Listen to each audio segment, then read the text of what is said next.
What makes a person want to kill? A new book reveals some may be born that way. It is called The Anatomy of Violence, The Biological Roots of Crime. Adrian Raine is the author. He's a professor of criminology and psychiatry at the University of Pennsylvania. Welcome.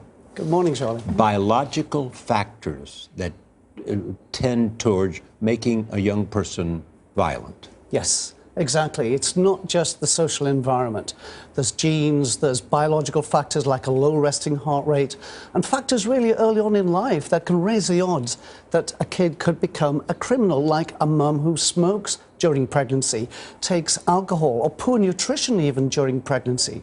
We know that these early factors predispose some little innocent kids to become violent criminal offenders. So everybody who may have that biological factor who doesn't become violent, what's the difference in those that do and those that don't? They probably have protective factors. I mean, I was an antisocial kid myself with some of the biological risk factors for crime, but I had a loving family. I had a very secure home environment, and I think, you know, all you need is love, like the Beatles said, that, you know, that's one of the factors that can buffer a predisposed child biologically to becoming a criminal offender. And you became interested in the topic, Adrian, because you were a crime victim yourself. You woke up in the middle of the night, there's someone standing in your room. That's right. And you end up getting your throat slashed. That's right, got my throat cut. And, you know, I mean, I'm a scientist here looking at these early factors that make us, you know, some of us more antisocial and criminal.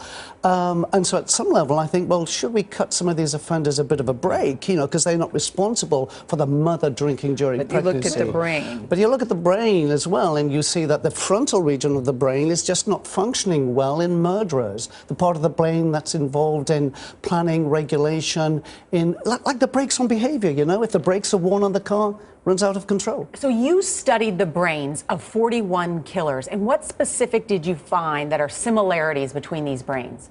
That frontal lobe part? Yes, exactly. As a group, the very frontal region of the brain is just not working well, like the guardian angel on behavior, the part that, you know, controls our emotions. When we get angry, we want to lash out.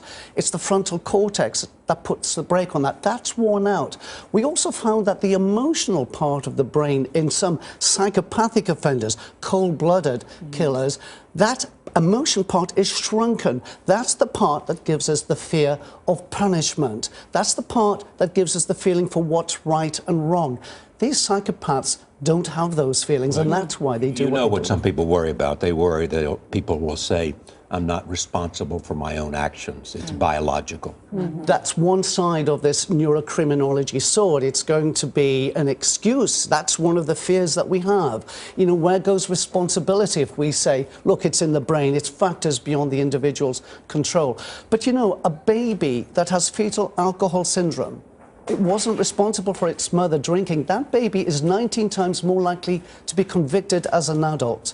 Wow. You know, to what extent, you know, are we going to ignore these early health and biological factors that make a difference?